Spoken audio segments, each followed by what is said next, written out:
जेथे नाही भक्ती तेथे कैची शांती, तयाची संगती नको देवा.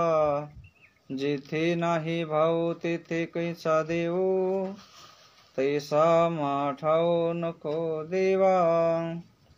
जेथे नाही दया तेथे कैची माया, परतो नित्या ठाया जाऊ नये. जेथे नाही योग त्याचा काय संग, असावे निसंग तुझे पायी. गणेशनाथ म्हणे अखंड तुझा संग, हेच तुझ मागे सद्गुरुनाथा.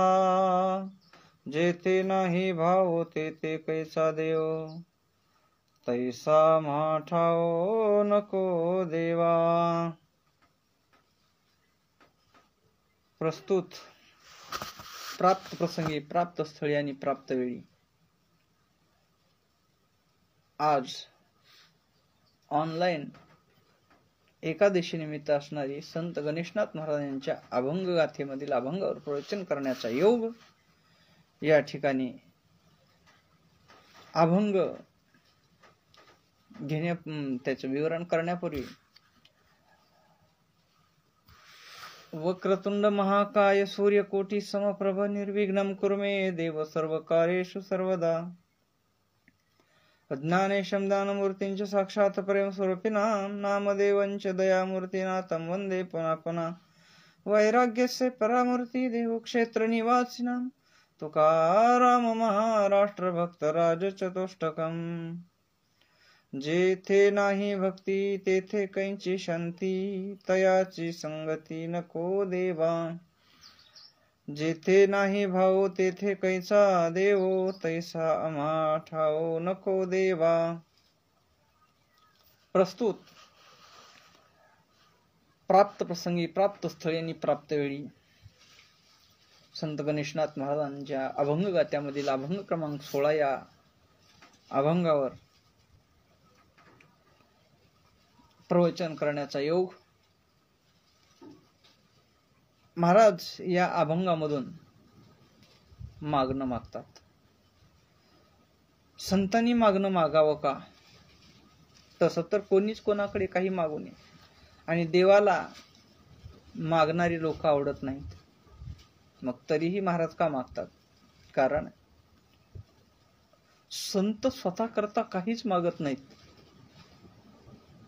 काही लोक असतात स्वतःच्या नावावर मागून जगाला देणारे,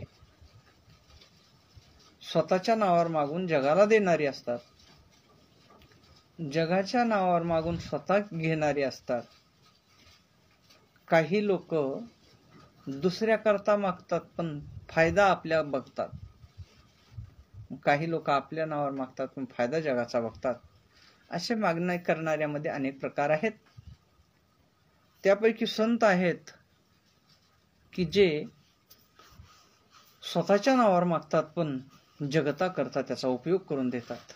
काय? आता विश्वात्मके देवे, येणे वागेज्ञ तोषावे, तोषोनी मज द्यावे पसाय दान हे. जे खळांची व्यंकटी सांडो, तया सत्कर्मी रती वाढो, बहुता परस्परे पडो मैत्र जीवांचे. मागणं आहे स्वतः करता, पण ती जे खळांची व्यंकटी सांडो, तिथून पुढचं बघा सगळं जगता करता मागितलंय. संत स्वतः करता काही मागत नाहीत, सगळं लोका करता मागतात. मागणं करत असताना फक्त ते देवाकडेच मागतात. का?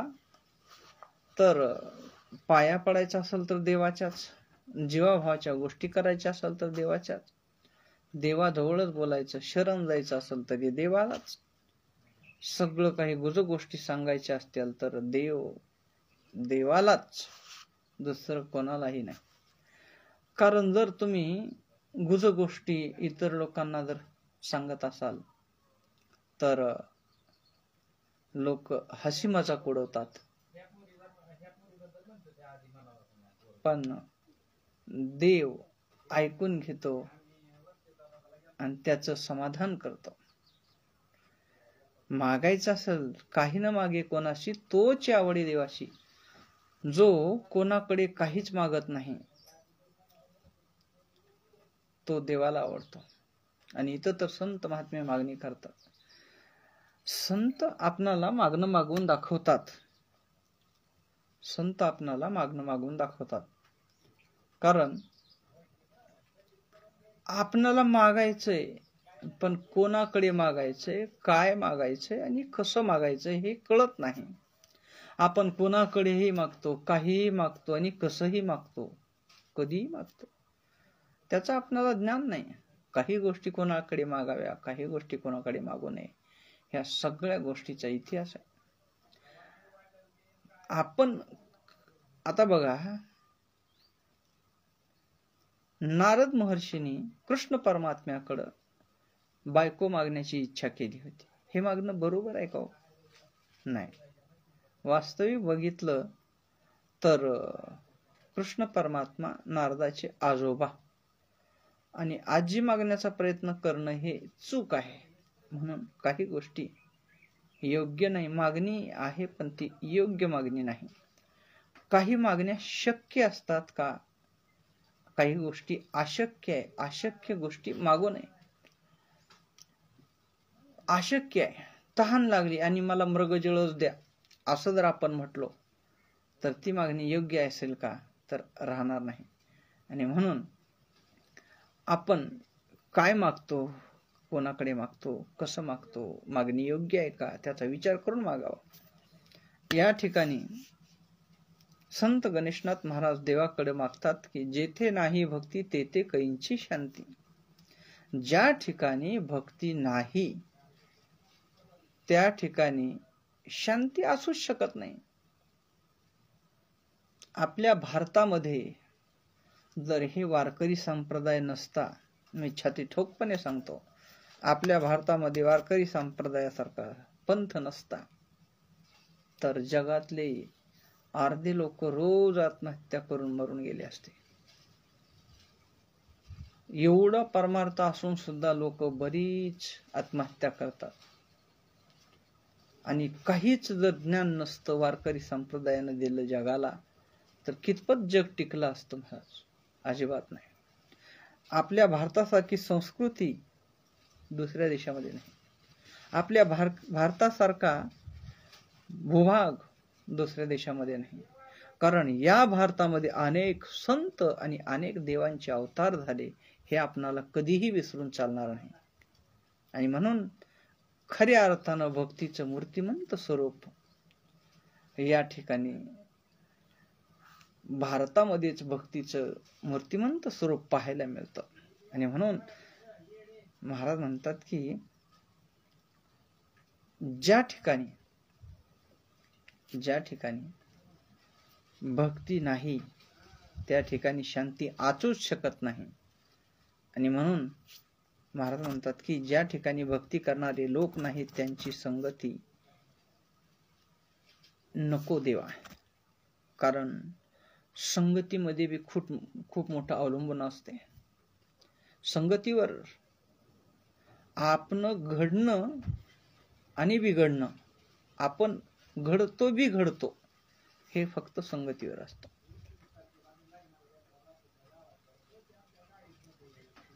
बघा, घडणं आणि बिघडणं संगतीवर आहे. आपण जर संगती चोराची केली तर आपल्या मनामध्ये चोरी करण्याची भावना उत्पन्न होते. आपण जर संगती गायकाची केली तर आपणाला गायन करणं हे आवडतं, अभंगावर चाल लावणं आवडतं. आपण जर एखाद्या मृदंगाचार्याची संगती केली तर आपल्याला मृदंग वाजवासा वाटतो, बोल आवडतात. आपण कीर्तनकाराची संगती केली तरी ज्ञान संचयन करण्याची बुद्धी निर्माण होते. आणि आपण जर आतंकवाद्याची संगती जर केली तर कोणाचा तरी रोज जीव घ्यावासा वाटतो. मग संगती कोणाची करायची आपण ठरवा. आणि ज्या ठिकाणी जे लोक भक्ती करत नाहीत त्या ठिकाणी शांती असू शकत नाही. आणि अशा लोकांची संगती माझ्या जीवनामध्ये नको, गणेशनाथ महाराज देवाला म्हणतात. नको देवा.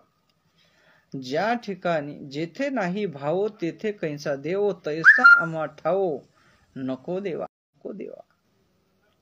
असं ठिकाण आम्हाला नको आहे. का तर देवाची प्राप्तीच भावाने आहे. भावाशिवाय देव मिळत नाही. आणि तो जागृत भाव संत करतात. संताविन प्राप्ती नाही ऐसे वेद देती वाही. हरिप्राप्तीशी उपाय धरावे संताचे ते पाय. देव कुठाय हरी तेथे संत संत तेथे हरी ऐसे वेदचारी बोलतात. संतापायी माता ठेविता सद्भाव तेने भेटे देव आपे आप. म्हणजे भाव धारण केल्याशिवाय भाव मनाची एकाग्रता हे धारण केल्याशिवाय आपणाला देव मिळू शकत नाही. मग त्याच्याकरता देव परीक्षा घेईल. तुमचा भाव कितपत बलवत्तर आहे हे पाहण्यासाठी अनेक प्रकारच्या परीक्षा घेईल. पण त्या परीक्षेत पास होऊन दाखवा मग देव मिळेल. नामदेव महाराज म्हणतात देह जावो अथवा राहो पांडुरंगी दृढ भाव.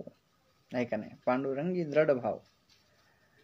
आणि म्हणून महाराज म्हणतात भावे बिन देव नकळे निसंदेह गुरुविना अनुभव कैसा कळे. या ठिकाणी भावाला खूपच महत्व आहे. ज्ञानेश्वर महाराज आणखी बोलतात की भाव बळे आकळे एरवी ना कळे. भावाच्या बळानं देव आकळला जातो बर का, दुसऱ्या बळाने आकळत नाही. आणि म्हणून जेथे नाही भाव तेथे कैसा देव. ज्या ठिकाणी भावच नाही, भाव जरी धरी तारील पाषाण. तुम्ही एखाद्या पाषाणावर जरी भाव ठेवला तर तो पाषाणाचा देव होऊन तुम्हाला तारल. ही भावाची परिणिती आहे. कारण जसा आपण भाव ठेवतो तसा आपण देव पावतो. महाराज आपण देवाकडे कोणत्या भावानं पाहतो त्या दृष्टीने तो आपलं मनोरथ पूर्ण करतो. भावे जैसा तैसा हरी एक आहे का नाही. दाही दिशाला हरीची दासा हरी दाही दिशा भावे जैसा तैसा हरी एक. हे एकनाथ महाराजांच्या हरिपाठातला पहिला चरण आहे, पहिल्या अभंगाचं. की आपणाला कोणत्या भावानं आपण देव पाहतो. कोणी म्हणतात असं आमचं लेकरू असतं तर वात्सल्य भावानं आपण देवाकडे पाहिलं. कोणी म्हणतं शत्रू असावा तर असा, हे वैर्याच्या रूपानं बघितलं. कोणी म्हणतात मला पती असा असावा, हे काम भावनेनं बघितलेलं.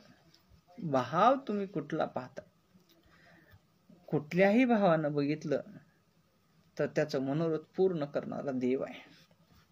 वैर्याला सुद्धा मोक्ष देणारा देव आहे. महाराज विष पाजणाऱ्या पुतनेला सुद्धा उद्धार केला आणि सायुज्यता नावाचा मोक्ष दिला. हा परमात्मा फक्त भाव कुठला तरी एक भाव ठेवून त्याच्याकडे नातं जोडलं पाहिजे. आणि म्हणून महाराज म्हणतात जेथे नाही भाव तेथे कैसा देव तैसा आम्हा ठावो नको देवा. ज्या ठिकाणी भावच नाही त्या ठिकाणी देव येऊ शकत नाही. असं ठिकाण आम्हाला नकोय देवा. अभंगाच्या तिसऱ्या चरणामध्ये महाराज म्हणतात जेथे नाही दया तेथे कैंची माया परतो नित्या ठाया जाऊ नये. ज्या ठिकाणी दया नाही, ज्या ठिकाणी माया नाही. दया जिथं नाही तिथं माया असेल तरी कशी. जिथं दया आहे तिथं माया आहे. माया नाम प्रेम. ज्या ठिकाणी दया उत्पन्न होते तिथं प्रेम अगोदर उत्पन्न होतं. महाराज म्हणतात की ज्या ठिकाणी दया नाही, प्रेम भाव नाही, त्या ठिकाणी पुन्हा जाण्याची इच्छा माणूस करत नाही. आपण जर एखाद्या पाहुणे मंडळीकडे गेलो आणि त्यांनी कुठलाच सत्कार आदर सत्कार केला नाही, नीट आपल्याशी बोलले नाही, तर त्या ठिकाणी आपणाला पुन्हा जावं असं वाटत नाही. का? त्यांची कुठली दया दिसत नाही, माया नाम प्रेम दिसत नाही, तर पुन्हा आपण त्या ठिकाणी कशाला जायचे असं होतं. आता कालच जम्मू काश्मीर मध्ये झालेला दहशतवाद्याचा भ्याड हल्ला, आतंकवाद्याचा हल्ला झालेला आहे. त्या ठिकाणी जे जिवंत राहिलेले लोक आहेत त्यांना त्या ठिकाणी पुन्हा जाण्याची इच्छा होईल का? विचारा त्यांना. होणार नाही. ज्या ठिकाणी दया नाही, ज्या ठिकाणी प्रेम नाही, त्या ठिकाणी पुन्हा जाण्याची इच्छा होऊ शकत नाही. अहो, तेवढं तर सोडा, पण ज्या ठिकाणी आपण शेतात जाताना असताना जिथं आपणाला साप दिसला, त्या ठिकाणी आपणाला पुन्हा जावंसं वाटत नाही. ते साप निघून गेल्यानंतर सुद्धा आपणाला पुन्हा त्या ठिकाणी का? भीती बसते. आणि म्हणून त्या ठिकाणी जायचं नाही असं महाराज म्हणतात. जेथे नाही दया तेथे कैची माया, परतोनी त्या ठया जाऊ नये. त्या ठिकाणी जिथं दया माया नाही त्या ठिकाणी जाऊ नका असं महाराजांचं म्हणणं आहे. जेथे नाही योग त्याचा काय संग, असावे निसंग तुझे पायी.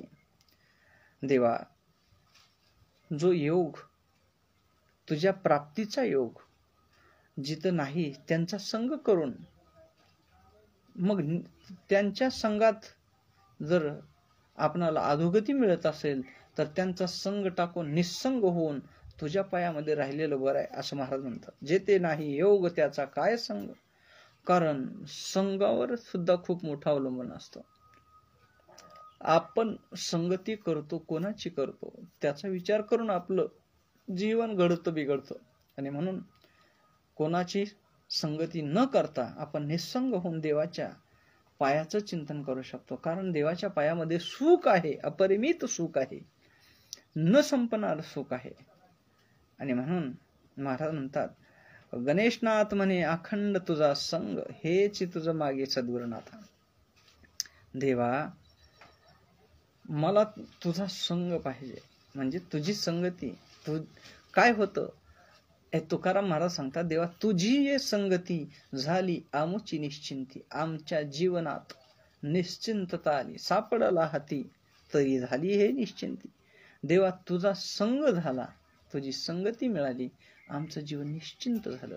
कुठल्याही प्रकारची चिंता राहिली नाही, कुठल्याही प्रकारचं भय राहिलं नाही, कुठल्याही प्रकारचा द्वेष राहिला नाही, कुठल्याही प्रकारचा विकार राहिला नाही. का? तुझ्या संगतीचा परिणाम. कारण तू येण्या अगोदरच विकार लांब जातात. चिंता ती पळाली गोकुळा बाहेरी, भीतरी प्रवेश केला देवी. तू येण्या अगोदर जर हे आपला 12 बिस्तर घेऊन जर पळून जात असतील तर तुझा संग कायम राहायला पाहिजे. गणेशनाथ म्हणे अखंड तुझा संग, हेच तुझं मागे, हेच दुसरं काही नको. देवा अखंड तुझा संग राहायला पाहिजे.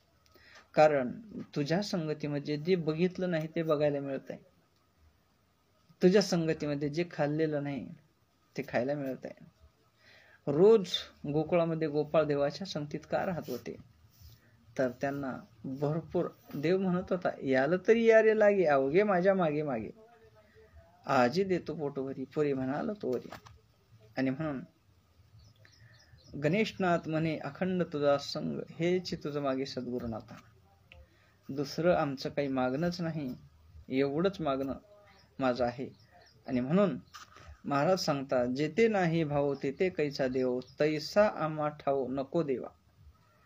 आणि म्हणून यथामती यथावकाश या अभंगावर चिंतन सहजरित्या मांडलेलं आहे. विठ्ठल विठ्ठल विठ्ठल विठ्ठल, पुंडली कवरधारी विठ्ठल, श्री ज्ञानदेव तुकाराम पंढरीनाथ महाराज की जय, ज्ञानेश्वर महाराज की जय, तुकाराम महाराज की जय, गोरोबा काका महाराज की जय, संत गणेशनाथ महाराज की जय.